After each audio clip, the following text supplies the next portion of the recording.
To Be or Not to Be by Kurt Vonnegut, Jr. Everything was perfectly swell. There were no prisons, no slums, no insane asylums, no cripples, no poverty, no wars. All diseases were conquered, so was old age. Death, barring accidents, was an adventure for volunteers. The population of the United States was stabilized at 40 million souls. One bright morning in the Chicago lying-in hospital, a man named Edward K. Welling, Jr. waited for his wife to give birth. He was the only man waiting. Not many people were born a day anymore. Welling was 56, a mere stripling in a population whose average age was 129. X-rays had revealed that his wife was going to have triplets. The children would be his first. Young Welling was hunched in his chair, his head in his hand. He was so rumpled, so still and colorless as to be virtually invisible.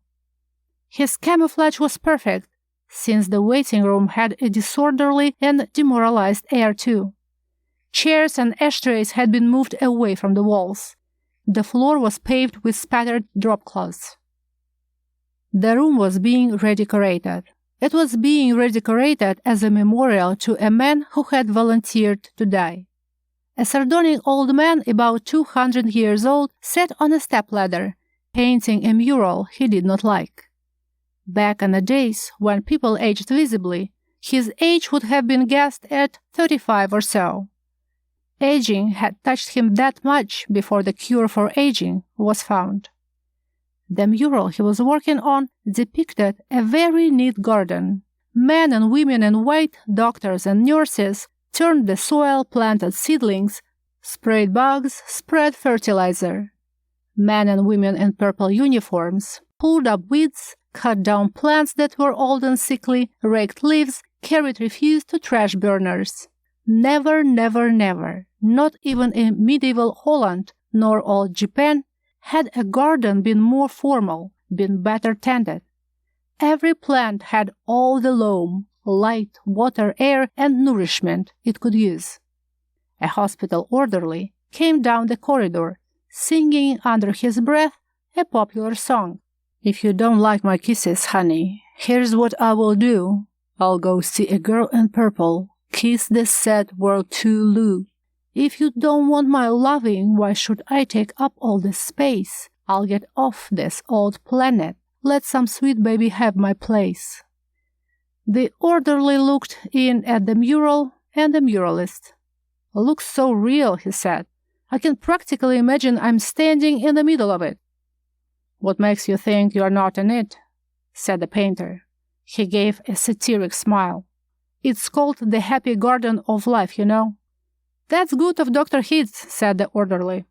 He was referring to one of the male figures in white, whose head was a portrait of Dr. Benjamin Hitz, the hospital's chief obstetrician. He was a blindingly handsome man. "Lots of faces still to fill in," said the orderly. He meant that the faces of many of the figures in the mural were still blank. All blanks were to be filled with portraits of important people on either the hospital staff or from the Chicago office of the Federal Bureau of Termination. "Must be nice to be able to make pictures that look like something," said the orderly. The painter's face curdled with scorn. "You think I'm proud of this daub?" he said. "You think this is my idea of what life really looks like?" "What's your idea of what life looks like?" said the orderly. The painter gestured at a foul dropcloth. "There is a good picture of it," he said. "Frame that and you'll have a picture a damn sight more honest than this one." "You're a gloomy old duck, aren't you?" said the orderly. "Is that a crime?" said the painter. The orderly shrugged. "If you don't like it here, Grandpa," he said, and he finished the thought with the trick telephone number that people who didn't want to live anymore were supposed to call. The 0 in the telephone number he pronounced not. The number was 2BR not 2B.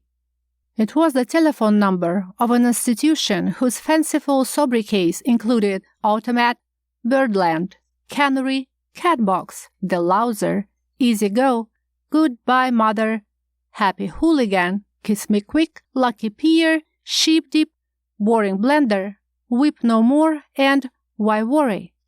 To be or not to be was the telephone number of the municipal gas chambers of the Federal Bureau of Termination. The painter thumbed his nose at the orderly. "When I decide it's time to go," he said, "it won't be at the Sheep Dip." "Do it yourself, huh?" said the orderly. "Messy business, Grandpa. Why don't you have a little consideration for the people who have to clean up after you?"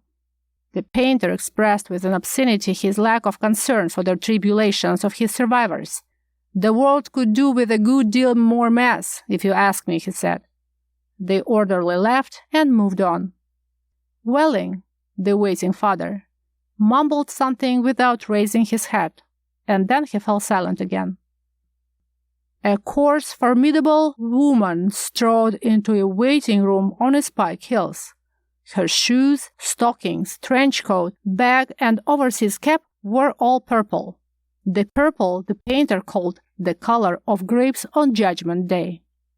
The medallion on her purple musette bag was the seal of the Service Division of the Federal Bureau of Termination, an eagle perched on a turnstile. The woman had a lot of facial hair, an unmistakable mustache, in fact.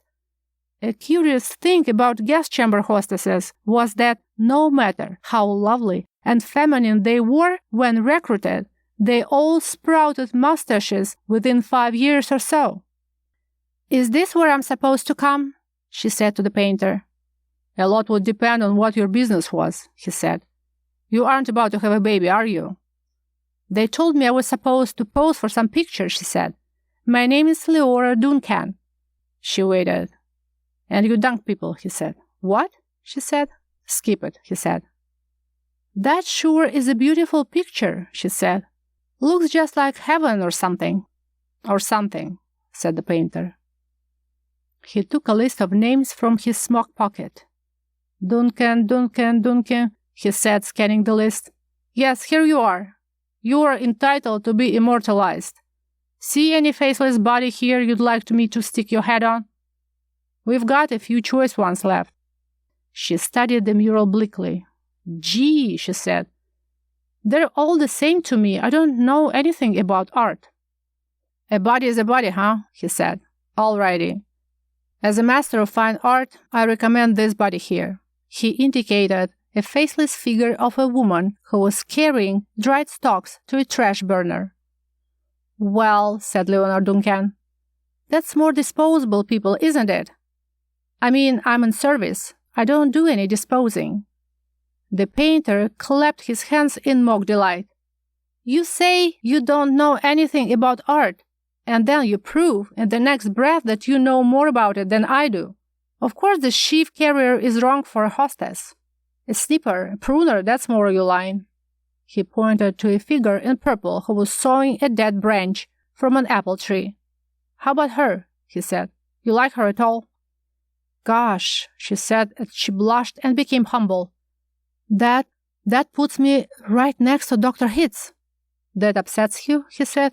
"Good gravy, no," she said. It's just such an honor." "Huh. You admire him, huh?" he said.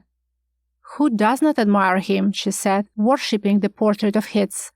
It was the portrait of a tanned, white-haired, omnipotent Zeus, 240 years old. "Who does not admire him?" she said again. "He was responsible for setting up the very first gas chamber in Chicago." "Nothing would please me more," said the painter, "than to put you next to him for all time. Sawing off a limb, that strikes you as appropriate?" "That is kind of like what I do," she said. She was demure about what she did. What she did was make people comfortable, while she killed them. And while Leora Duncan was posing for her portrait, into the waiting room bounded Dr. Hitz himself. He was 7 feet tall, and he boomed with importance, accomplishments, and the joy of living. "Well, Miss Duncan," he said, and he made a joke. "What are you doing here?" he said. "This isn't where the people live, this is where they come in." "We are going to be in the same picture together," she said shyly. "Good," said Dr. Hitz heartily. "And say, isn't that some picture?" I'm honored to be in it with you," she said. "Let me tell you," he said, "I'm honored to be in it with you. Without women like you, this wonderful world we've got wouldn't be possible." He saluted her and moved toward the door that led to the delivery rooms. "Guess what was just born?" he said. "I can't," she said. "Triplets," he said. "Triplets," she said. She was exclaiming over the legal implications of triplets. The law said that no newborn child could survive unless the parents of the child could find someone who would volunteer to die. Triplets, if they were all to live, called for 3 volunteers. "Do the parents have 3 volunteers?" said Leora Duncan. "Last I heard," said Dr. Hitz, "they had 1, and were trying to scrape another 2 up." "I don't think they made it," she said. "Nobody made 3 appointments with us. Nothing but singles going through today. Unless somebody called in after I left."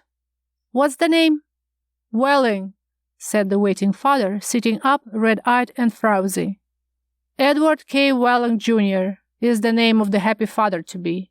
He raised his right hand, looked at a spot on the wall, gave a hoarsely rich chuckle. "Present," he said. "Oh, Mr. Welling," said Dr. Hitz, "I didn't see you."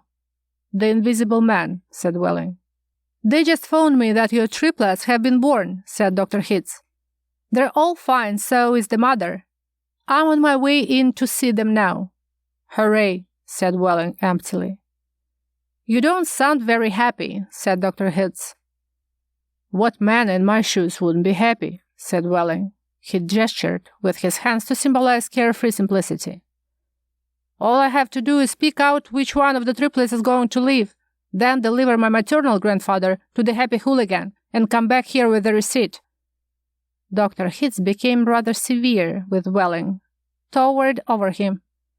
"You don't believe in population control, Mr. Welling," he said. "I think it's perfectly keen," said Welling tautly. "Would you like to go back to the good old days when the population of the Earth was 20 billion, about to become 40 billion, then 80 billion, then 160 billion? Do you know what a druplet is, Mr. Welling?" said Hitz. "Nope," said Welling sulkily.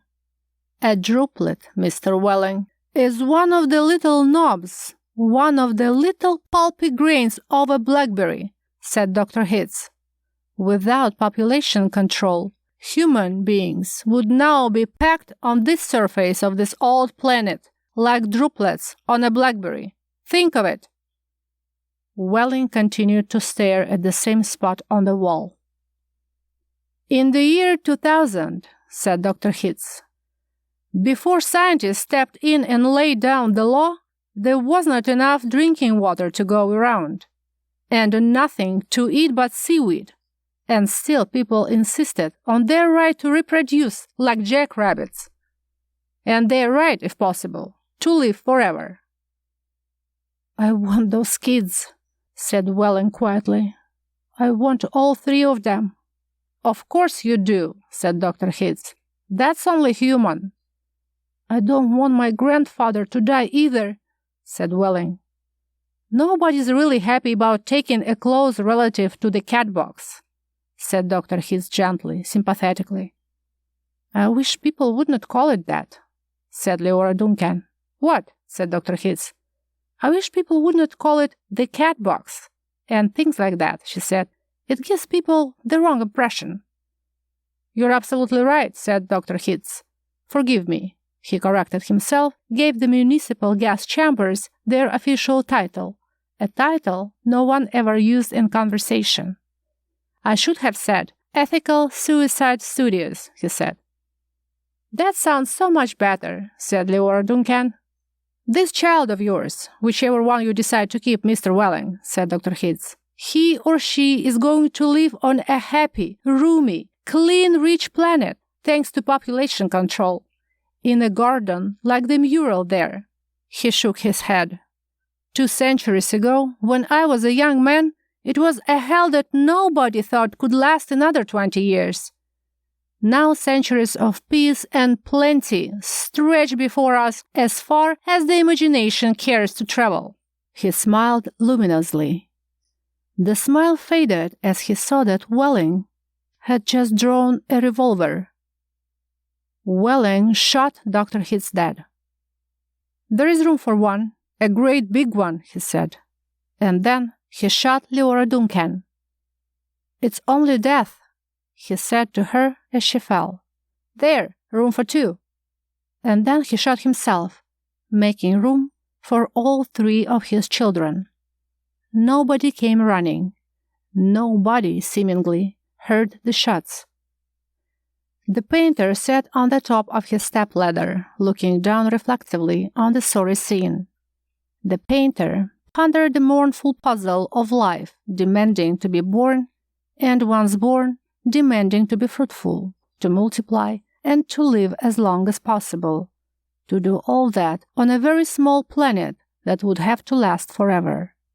All the answers that the painter could think of were grim, even grimmer surely than a cat box, a happy hooligan, and easy go. He thought of war.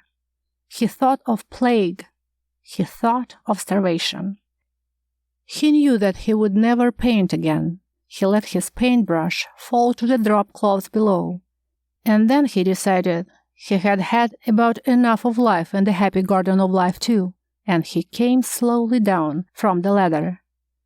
He took Welling's pistol, really intending to shoot himself. But he did not have the nerve. And then he saw the telephone booth in the corner of the room. He went to it, dialed the well-remembered number, 2B or not 2B. "Federal Bureau of Termination," said the very warm voice of hostess. "How soon could I get an appointment?" he asked, speaking very carefully. "We could probably fit you in late this afternoon, sir," she said. "It might even be earlier if we get a cancellation." "All right," said the painter. "Fit me in, if you please." And he gave her his name, spelling it out. "Thank you, sir," said the hostess. "Your city thanks you. Your country thanks you. Your planet thanks you. But the deepest thanks of all is from future generations." The end. A Little Journey. Ray Bradbury. She'd paid good money to see the inevitable, and then had to work to make it happen. There were 2 important things. 1, that she was very old. 2, that Mr. Thurkel was taking her to God.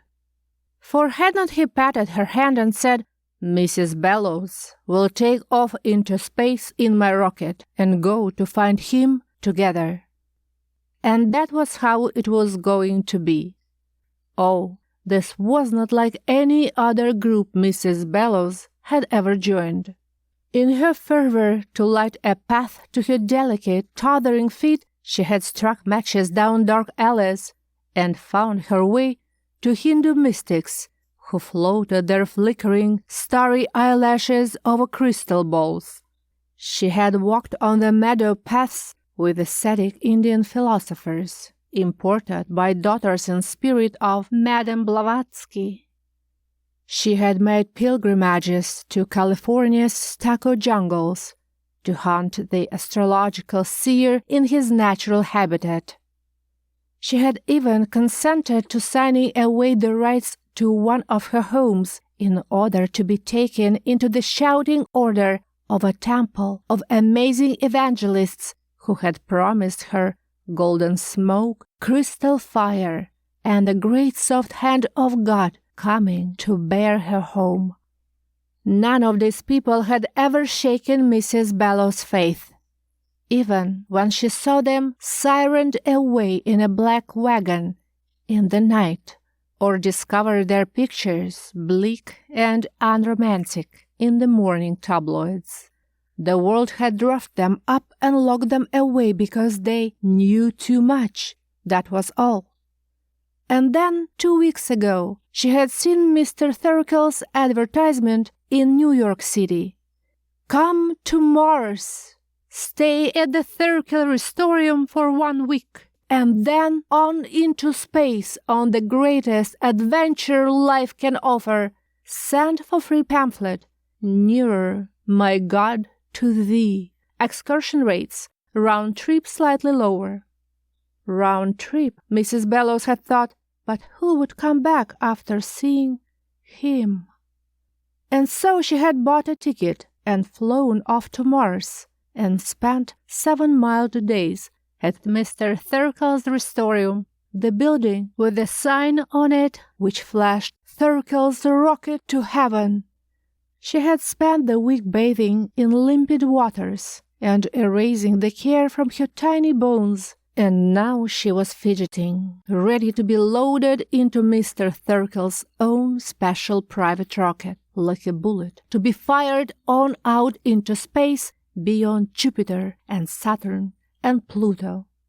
And thus, who could deny it, you would be getting nearer and nearer to the Lord. How wonderful! Couldn't you just feel him drawing near? Couldn't you just sense his breath, his scrutiny, his presence? Here I am, said Mrs. Bellows, an ancient rickety elevator ready to go up the shaft. God need only press the button. Now, on the 7th day, as she minced up the steps of the Restorium, a number of small doubts assailed her. For one thing, she said aloud to no one, it isn't quite the land of milk and honey here on Mars that they said it would be. My room is like a cell. The swimming pool is really quite inadequate. And besides, how many widows who look like mushrooms or skeletons want to swim? And finally, the whole Restorium smells of boiled cabbage and tennis shoes. She opened the front door and let it slam somewhat irritably. She was amazed at the other women in the auditorium. It was like wandering in a carnival mirror maze, coming again and again upon yourself. The same flowery face, the same chicken hands and jingling bracelets. One after another of the images of herself floated before her. She put out her hand, but it wasn't a mirror. It was another lady shaking her fingers and saying, "We are waiting for Mr. Thurkel." Shh. Ah, whispered everyone. The velvet curtains parted. Mr. Thurkel appeared fantastically serene, his Egyptian eyes upon everyone. But there was something, nevertheless, in his appearance which made one expect him to call high while fuzzy dogs jumped over his legs, through his hooped arms, and over his back. Then, dogs and all, he should dance with a dazzling piano keyboard smile off into the wings. Mrs. Bellows, with a secret part of her mind which she constantly had to grip tightly, expected to hear a cheap Chinese gong sound when Mr. Thurkel entered. His large, liquid, dark eyes were so improbable that one of the old ladies had facetiously claimed that she saw a mosquito cloud hovering over them, as they did around summer rain barrels. And Mrs. Bellows sometimes caught the scent of the theatrical mothball and the smell of calliope steam on his sharply pressed suit. But with the same savage rationalization that had greeted all other disappointments in her rickety life, she bit at the suspicion and whispered, "This time it's real." This time it will work. Haven't we got a rocket?" Mr. Thurkell bowed. He smiled a sudden comedy mask smile. The old ladies looked in at his epiglottis and sensed chaos there. Before he even began to speak, Mrs. Bellows saw him picking up each of his words, oiling it, making sure it ran smooth on its rails. Her heart squeezed in like a tiny fist, and she gritted her porcelain teeth. "Friends," said Mr. Thurkell, and you could hear the frost snap in the hearts of the entire assemblage. "No," said Mrs. Bellows ahead of time.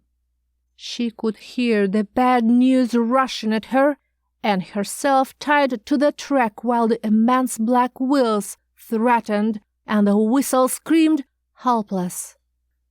"There will be a slight delay," said Mr. Thurkell. In the next instant, Mr. Thurkell might have cried, or been tempted to cry, "Ladies, be seated," in minstrel fashion, for the ladies had come up at him from their chairs, protesting and trembling. Not a very long delay. Mr. Thurkell put up his hands to pat the air. "How long?" "Only a week." "A week?" "Yes, you can stay here at the Restorium for 7 more days, can't you? A little delay won't matter, will it, in the end? You waited a lifetime. Only a few more days." "At $20 a day," thought Mrs. Bellows coldly. "What's the trouble?" a woman cried. "A legal difficulty," said Mr. Thurkell. "We have a rocket, haven't we?" "Well, yes. But I've been here for a whole month waiting," said one lady. "Delays, delays." "That's right," said everyone. "Ladies, ladies," murmured Mr. Thurkell, smiling serenely. "We want to see the rocket." It was Mrs. Bellows forging ahead, alone, brandishing her fist like a toy hammer. Mr. Thurkell looked into the old lady's eyes, a missionary among albino cannibals. "Well, now," he said. "Yes, now," cried Mrs. Bellows. "I'm afraid," he began. "So am I," she said. "That's why we want to see the ship." "No, no, now, Mrs. He snapped his fingers for her name. "Bellows," she cried. She was a small container, but now all the seething pressures that had been built up over long years came steaming through the delicate vents of her body. Her cheeks became incandescent. With a wail that was like a melancholy factory whistle, Mrs. Bellows ran forward and hung to him, almost by her teeth, like a summer-maddened Spitz. She would not and never could let go, until he died, and the other women followed, jumping and yapping like a pound let loose on its trainer. The same one who had patted them, and to whom they had squirmed and whined joyfully an hour before, now milling about him, creasing his sleeves and frightening the Egyptian serenity from his gaze. "This way!" cried Mrs. Bellows, feeling like Madame Lafarge. "Through the back! We've waited long enough to see the ship. Every day he's put us off. Every day we waited. Now let's see." "No, no, ladies!" cried Mr. Thurkell, leaping about. They burst through the back of the stage and out a door, like a flood, bearing the poor man with them into a shed, and then out, quite suddenly, into an abandoned gymnasium. "There it is," said someone. "The rocket!" And then a silence fell that was terrible to entertain. There was the rocket. Mrs. Bellows looked at it, and her hands sagged away from Mr. Thurkell's collar. The rocket was something like a battered copper pot. There were 1,000 bulges and rents and rusty pipes and dirty vents on and in it. The ports were clouded over with dust, resembling the eyes of a blind hog. Everyone wailed a little sighing wail. "Is that the rocket ship, Glory be to the highest?" cried Mrs. Bellows, appalled. Mr. Thurkell nodded and looked at his feet. "For which we paid out our $1,000 apiece and came all the way to Mars to get on board with you and go off to find him?" asked Mrs. Bellows. "Why, that isn't worth a sack of dried peas," said Mrs. Bellows. "It's nothing but junk." "Junk," whispered everyone, getting hysterical. "Don't let him get away." Mr. Thurkell tried to break and run, but 1,000 possum traps closed on him from every side. He withered. Everybody walked around in circles like blind mice.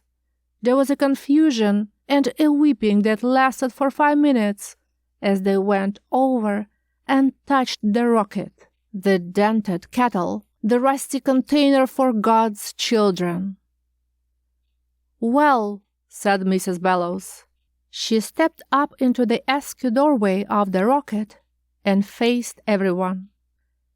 "It looks as if a terrible thing has been done to us," she said.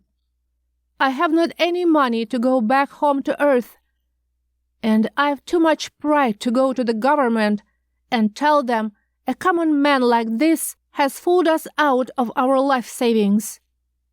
I don't know how you feel about it, all of you, but the reason all of us came is because I'm 85, and you are 89, and you are 78, and all of us are nudging on toward 100, and there is nothing on Earth for us, and it does not appear there is anything on Mars either. We all expected not to breathe much more air or crochet many more doilies, or we'd never have come here. So what I have to propose is a simple thing: to take a chance." She reached out and touched the rusted hulk of the rocket. "This is our rocket. We paid for our trip, and we are going to take our trip." Everyone rustled and stood on tiptoes and opened an astonished mouth. Mr. Thurkell began to cry. He did it quite easily and very effectively. "We are going to get in the ship," said Mrs. Bellows, ignoring him, "and we are going to take off to where we were going." Mr. Thurkell stopped crying long enough to say, "But it was all a fake. I don't know anything about space. He is not out there anyway. I lied. I don't know where he is, and I could not find him if I wanted to. And you were fools to ever take my word on it." "Yes," said Mrs. Bellows, "we were fools. I'll go along on that. But you can't blame us, for we're old, and it was a lovely, good and fine idea, one of the loveliest ideas in the world. Oh, we did not really fool ourselves that we could get nearer to him physically. It was the gentle, mad dream of old people, the kind of thing you hold on to for a few minutes a day, even though you know it's not true. So, all of you who want to go, you follow me in the ship." "But you can't go," said Mr. Thurkell. "You haven't got a navigator, and that ship's a ruin." "You," said Mrs. Bellows, "will be the navigator." She stepped into the ship, and after a moment the other old ladies pressed forward. Mr. Thurkell, windmilling his arms frantically, was nevertheless pressed through the port. And in a minute the door slammed shut. Mr. Thurkell was strapped into the navigator's seat, with everyone talking at once and holding him down. The special helmets were issued to be fitted over every gray or white head to supply extra oxygen in case of a leakage in the ship's hull. And at long last, the hour had come, and Mrs. Bellows stood behind Mr. Thurkill and said, "We're ready, sir." He said nothing. He pleaded with them silently, using his gray, dark, wet eyes. But Mrs. Bellows shook her head and pointed to the control. "Take off," agreed Mr. Thurkill morosely, and pulled a switch. Everybody fell.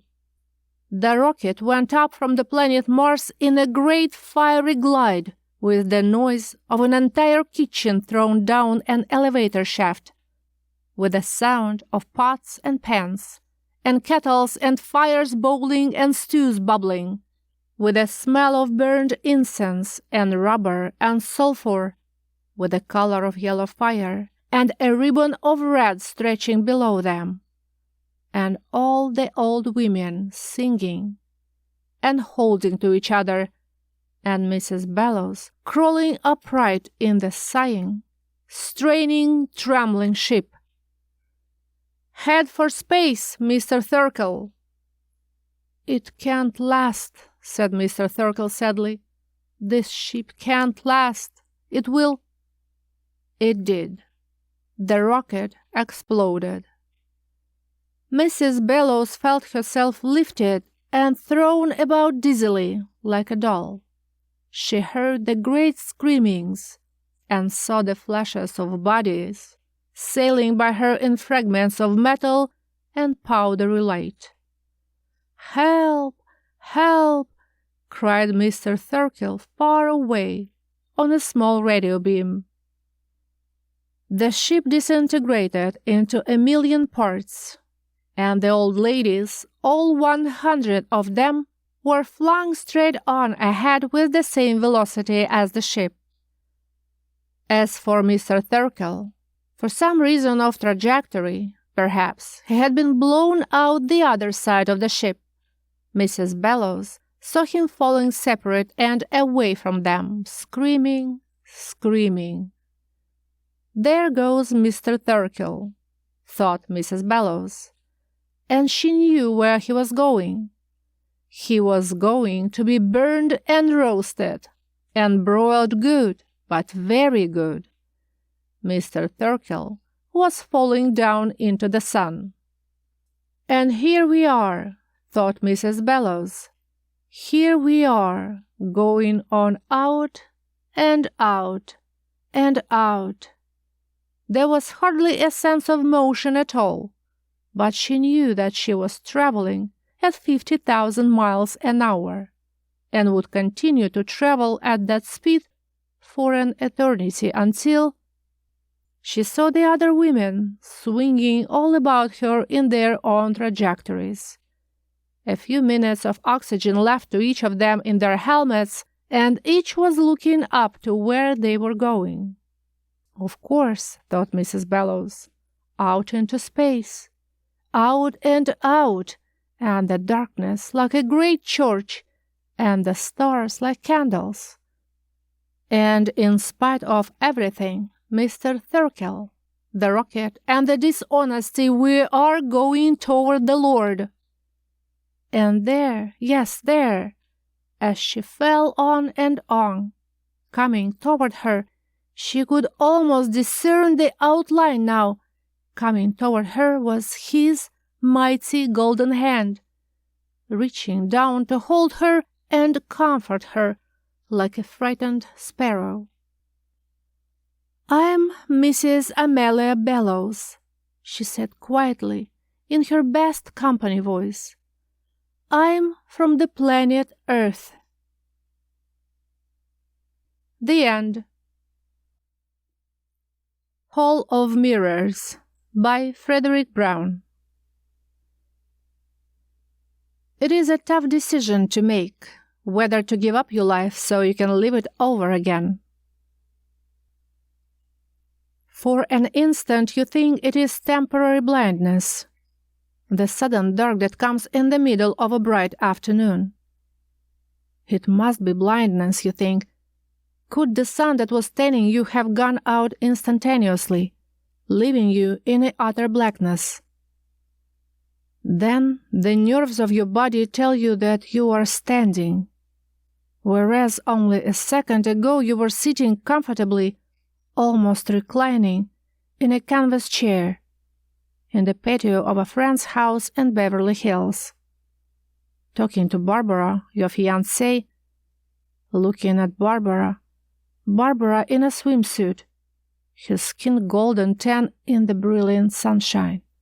Beautiful. You wore swimming trunks.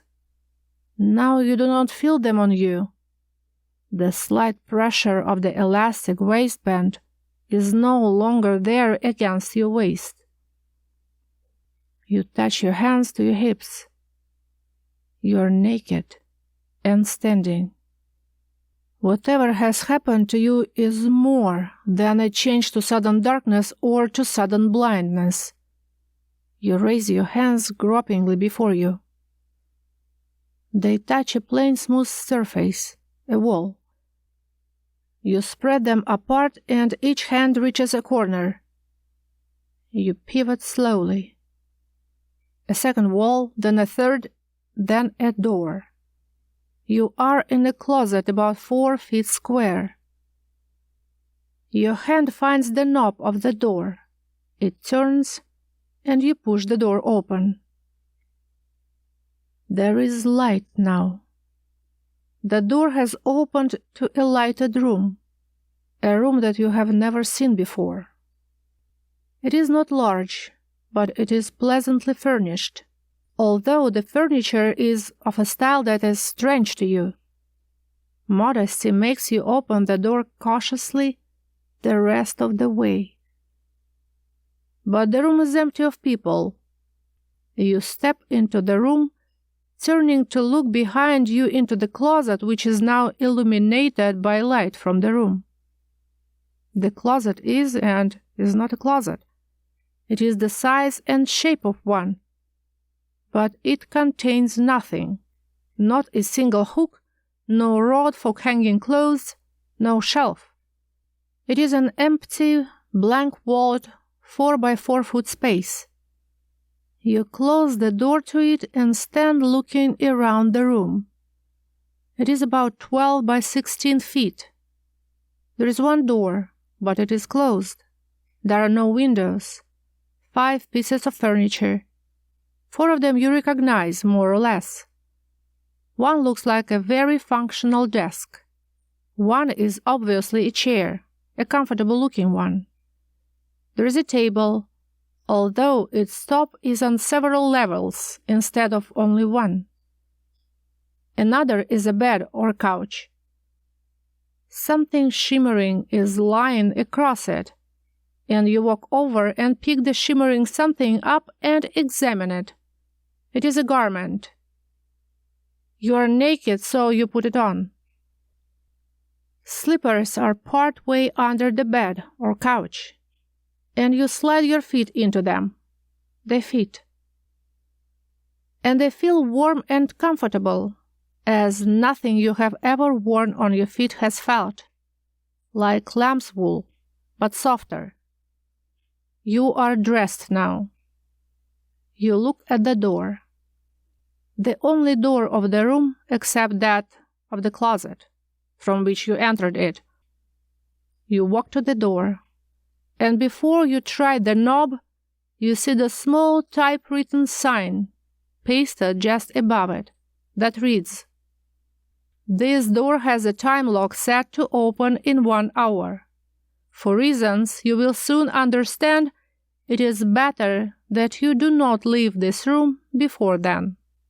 There is a letter for you on the desk. Please read it." It is not signed.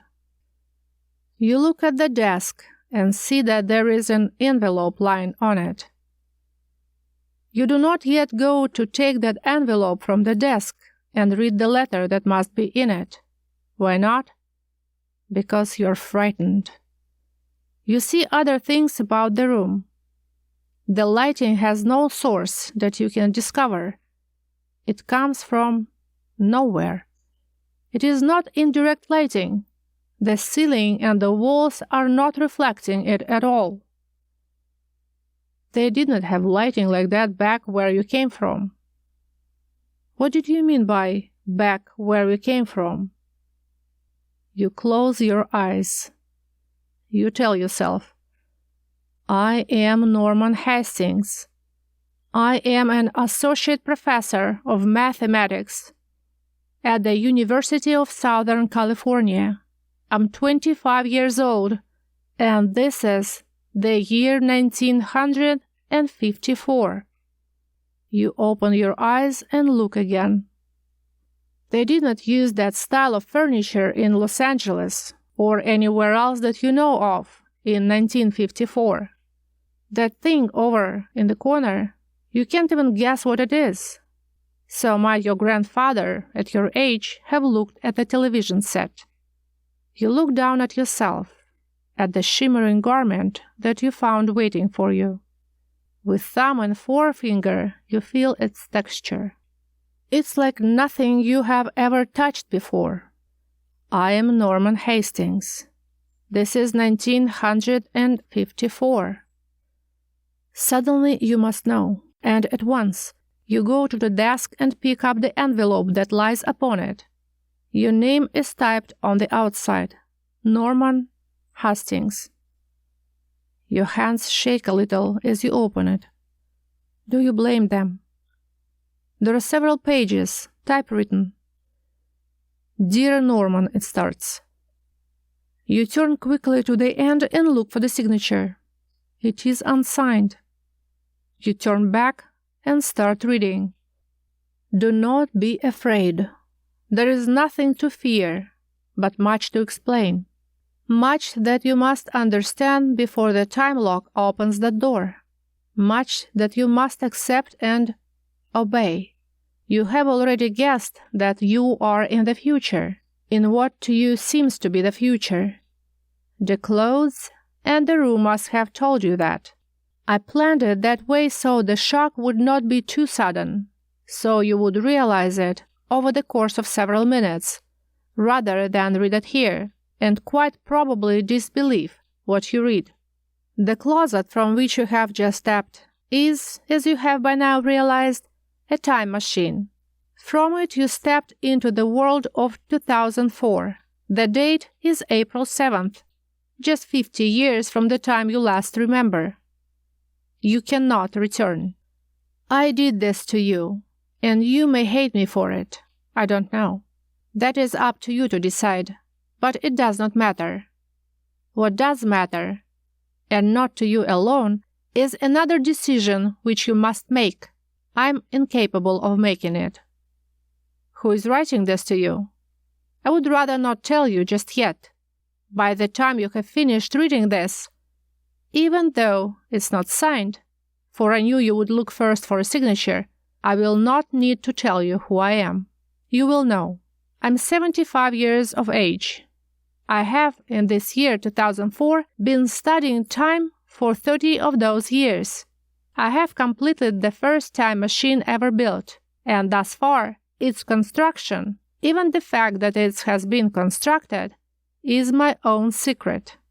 You have just participated in the first major experiment. It will be your responsibility to decide whether there shall ever be any more experiments with it, whether it should be given to the world, or whether it should be destroyed and never used again. End of the first page. You look up for a moment, hesitating to turn the next page. Already you suspect what is coming. You turn the page. I constructed the first time machine a week ago. My calculations had told me that it would work, but not how it would work. I had expected it to send an object back in time. It works backwards in time only, not forward. Physically unchanged and intact.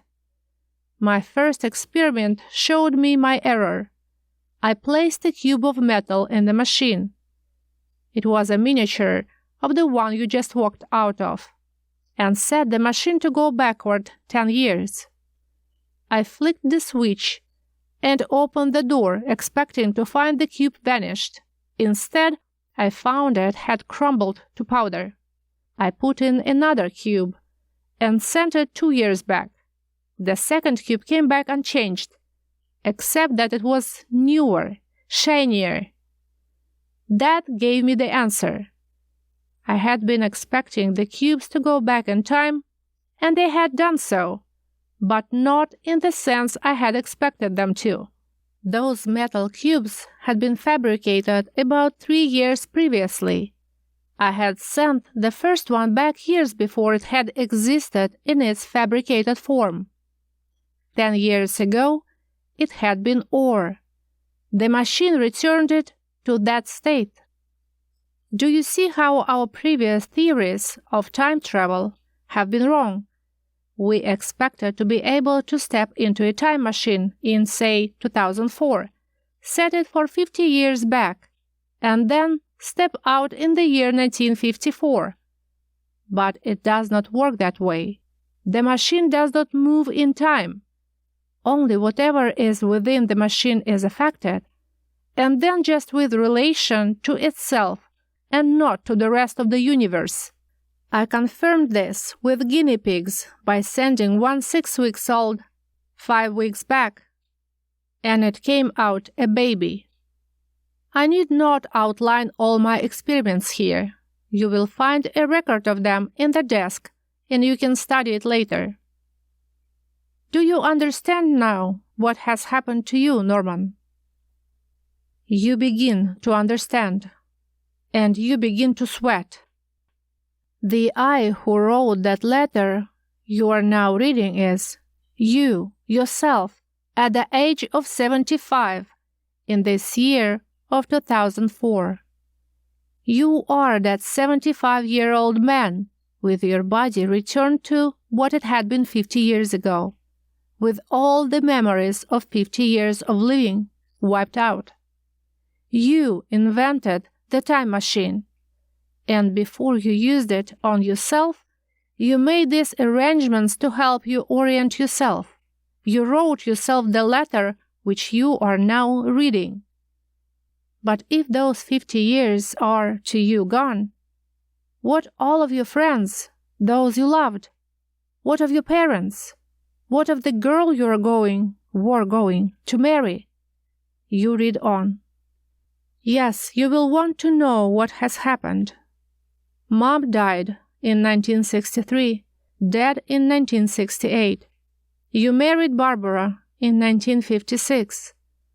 I am sorry to tell you that she died only 3 years later, in a plane crash. You have one son. He's still living. His name is Walter.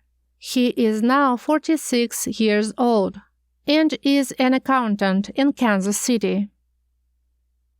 Tears come into your eyes, and for a moment you can no longer read. Barbara dead for 45 years, and only minutes ago in subjective time you were sitting next to her, sitting in the bright sun in the Beverly Hills patio. You force yourself to read again. But back to the discovery. You begin to see some of its implications.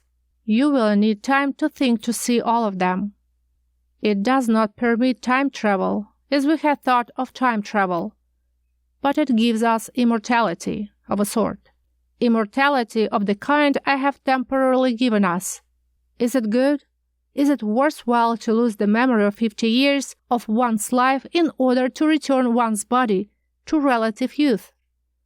The only way I can find out is to try, as soon as I have finished writing this and made my other preparations. You will know the answer. But before you decide, remember that there is another problem, more important than the psychological one. I mean, overpopulation. If our discovery is given to the world, if all who are old or dying can make themselves young again, The population will almost double every generation. Nor would the world, not even our own relatively enlightened country, be willing to accept compulsory birth control as a solution. Give this to the world as the world is today in 2004, and within a generation there will be famine, suffering, war, perhaps a complete collapse of civilization. Yes, we have reached other planets, but they are not suitable for colonizing. The stars may be our answer, but we are a long way from reaching them. When we do, someday, the billions of habitable planets that must be out there will be our answer, our living room. But until then, what is the answer? Destroy the machine? But think of the countless lives it can save, the suffering it can prevent. Think of what it would mean to a man dying of cancer. Think. Think. You finish the letter and put it down. You think of Barbara dead for 45 years, and of the fact that you were married to her for 3 years, and that those years are lost to you. 50 years lost. You damn the old man of 75, whom you became, and who has done this to you, who has given you this decision to make. Bitterly, you know what the decision must be. You think that he knew, too, and realize that he could safely leave it in your hands. Damn him, he should have known. Too valuable to destroy, too dangerous to give. The other answer is painfully obvious. You must be custodian of this discovery and keep it secret until it is safe to give, until mankind has expanded to the stars and has new worlds to populate, or until, even without that, he has reached a state of civilization, where he can avoid our population by rationing births to the number of accidental, or voluntary, deaths. If neither of those things had happened in another 50 years, and are they likely so soon, then you at 75 will be writing another letter like this one. You will be undergoing another experience similar to the one you are going through now, and making the same decision, of course. Why not? You'll be the same person again, time and again, to preserve the secret until man is ready for it. How often will you again sit at the desk like this one, thinking the thoughts you are thinking now, feeling the grief you now feel? There is a click at the door, and you know that the time lock has opened, that you are now free to leave this room, free to start a new life for yourself in place of the one you have already lived and lost. But you are in no hurry now to walk directly through that door. You sit there, staring straight ahead of you blindly, seeing in your mind's eye the vista of a set of facing mirrors, like those in an old-fashioned barber shop, reflecting the same thing over and over again, diminishing into far distance. The end.